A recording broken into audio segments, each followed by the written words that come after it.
בוקר טוב בשם השם נעשה ונצליח שנזכה להגדיל תורה לדירה בתכלית של יראת שמיים, amen ואמן. On est ce matin le jeudi 24 juin et le 14 du mois de Tammuz Ba'ezrat Hashem Yitbarach. Aujourd'hui, je suis racheté par Gaël Chitrit à Ekara pour la réfoua shlema et urgente de sa maman Marcel Bat Soulika Anna El Narefanala Anna El Narefanala Sruta Torah Tagen Ba'dea. Et que le mérite de cette étude, Ba'ezrat Hashem Tzakana l'Erfoua Shlema Refouat Nefesh ou Refouat Agouf. On aura 4 shiurim ce matin, Bezrat Hashem. Désolé pour rajouter des shiurim, Baruch Hashem. Refouat Shlema Refouat Nefesh, Moratimia, Gdosha Batora, Vivian Bat Esther, Sarat Ale Bat Frat Miriam, Bezrat Hashem Yitbarach, Yanai Ben Esther, René Machlouf Ben Sarah, Chaya Ruchama Esther Bat Rivka, Julo Ben Yasmin, Yadon Robin Amos Abraham, Haim Ben Malka Uriel, Rivka, Chaya Bat Esther, Baruch Ben Rutzufan Meir Ben Rutzufan Ayakar, Benjamin Hillel Ben Martin Esther Dvora Bat Rivka Zawi.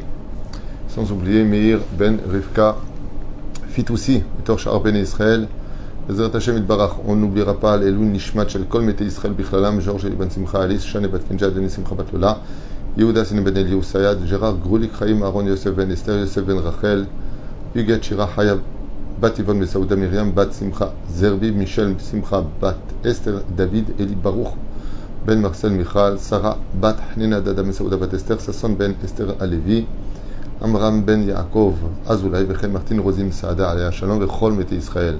Ou l'élève, élève Alfa Avdalim, Ba'ezrat Hashem Yitbarach.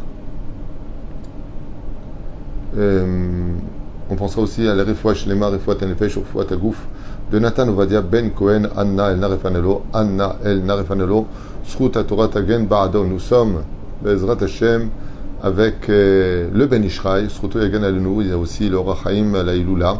Donc on dira peut-être quelques mots dans un des shiur. Quoi qu'il advienne, on est avec un des versets de la paracha de Balak, Balchuzekne Moav, dans le verset Zain, chapitre 22. Balchuzekne Moav, et donc sont revenus les anciens de Moav, Vezekne Midian, et les anciens de Midian, Ksamim Beyadam, avec des magies dans leurs mains, de la sorcellerie dans leurs mains, Veyavou El Bil'am, et ils sont venus vers Bil'am. Ikshar Rabbeinu Ben Ishraï, Rabbi Haim, Yosef Haim, il nous dit, Yisfro Yosef Haim, Drashot, Maro Zikne Midian ou Zikne Moab, les Avi Mine Ksamim.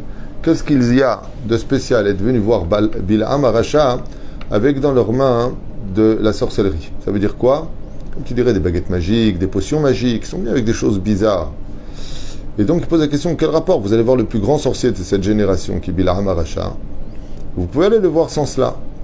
Keilou, c'était un cadeau qu'il lui amenait. Donc le Ben Ishraï pose la question et il dit, Maïnaf Kamina, qu'est-ce que ça vient de nous apporter? Qu'est-ce que ça vient de nous enseigner qu'ils étaient venus avec Ksamim Beyadam, avec de la sorcellerie dans leurs mains?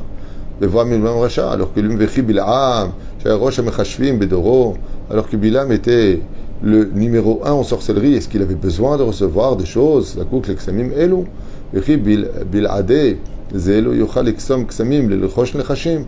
Alors on aurait pu penser, il dit ici, qu'ils seraient venus avec des éléments dans leurs mains pour permettre à Bil'am de peut-être mieux calculer son coup par le biais de la sorcellerie pour savoir comment lutter contre les enfants d'Israël. D'accord? Alors il pose la question, il dit, est-ce que ça aurait été vraiment ça? Et là, le Ben Ishraï répond comme ça, il dit, Bil'am Aracha, Gam Ruach Ga'avatan Aya. On sait que Gas Ruach Ve'Ga'avatan Aya, on sait que Bil'am avait deux particularités. Il était extrêmement vulgaire, débauché et extrêmement orgueilleux. Hashem Yishmor Verachem. Je trouve que l'un va bien avec l'autre. Et c'est pour cela qu'il ne permettait pas à n'importe qui de venir le voir. Si ce n'était pas une personne très importante, qui es-tu toi pour me parler, disait Bil'am. Et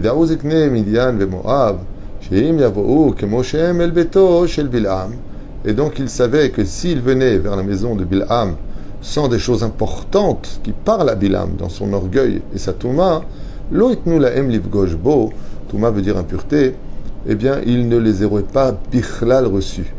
Donc il fallait qu'ils aient des choses qui intéressent. C'est ce qu'on appelle recevoir par intérêt, uniquement. Et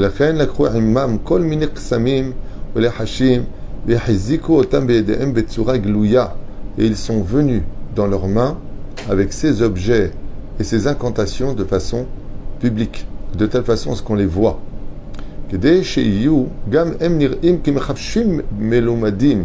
Afin de paraître pour être des grands sorciers, pouvant apporter à Bilam peut-être des notions qu'il ne connaissait peut-être pas.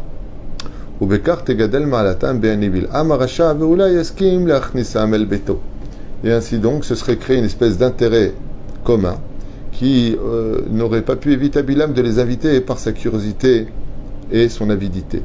Mais Kanatalamad. Donc ici, on apprend à Moussa Eskel de cette explication du Ben Ishraï. Et ma she'uru lanu chachamim ve'omram, comme c'est marqué dans Masechet Avot, dans le chapitre 5, Mishnah Kav Gimel. Aïn Tova, celui qui a un bon œil dans ce monde, Veruach Nemucha, et celui qui est humble. Le Nefesh Shefela, et celui qui ne se prend pas pour. qui marche la tête vers le bas, qui ne reçoit pas par intérêt. Shefela, ça veut dire il se considère comme en bas de l'échelle, pas en haut de l'échelle. Mital Midav Shel Avraham Avinu. Lui, il est comme Avraham Avinu alav shalom. Mais, Aïn Ra'a, celui qui a un mauvais œil, Lo Alenu Velo Lechem, Veruach Gvoa, et qui se croit en haut de l'affiche, dans tout et pour tout. Le Nefesh Rechava, et une âme très large, qui pense englober toutes les connaissances des autres. Mital Bidav Shel Bil'am Arasha.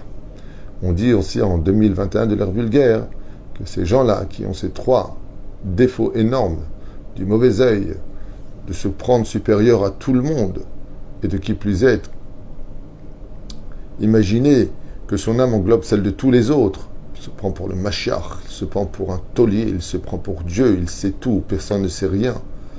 Il dit celui-là, non seulement c'est un rachat, mais en plus de cela, il a le Netzos de Bil'am Arasha en lui, il devient l'élève de Bil'am Arasha.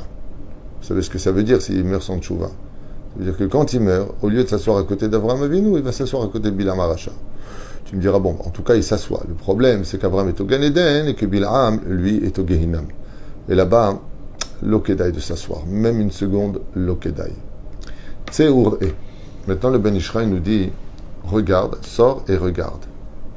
Bil'am Arasha aya ga'avtan ve'gasruach. On sait tous que Bil'am Arasha était un homme dont l'orgueil était démesuré et que sa vulgarité allait au-delà de tout. Abriot ayu be'ainav ke klipat hashum. Et Bil'am voyait tout humain devant lui, toute créature, comme étant quelque chose d'inexistant à ses yeux, sans aucune valeur, de tuer une personne, de détruire une personne, de faire du mal, aucune empathie, aucune larme, aucun lien, rien ne le touchait si ce n'est que sa propre personne. Ce qu'on appelle un pur pervers narcissique. Ve'ulo aya mechabed ish. Il n'avait aucun respect pour aucun homme.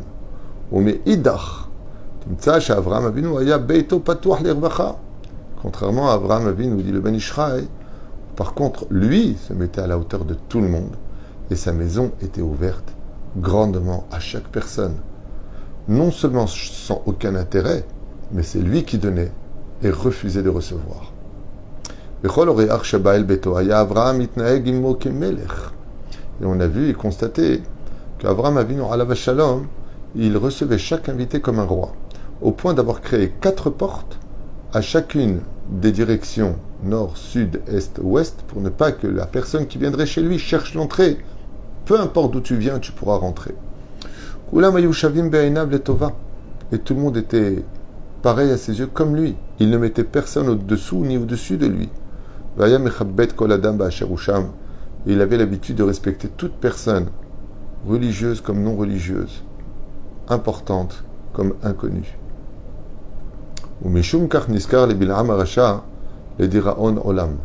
c'est pour cela que on ramènera toujours le nom de Bil'am comme un nom de destruction, un nom à fuir, un nom à ne surtout pas ressembler. Et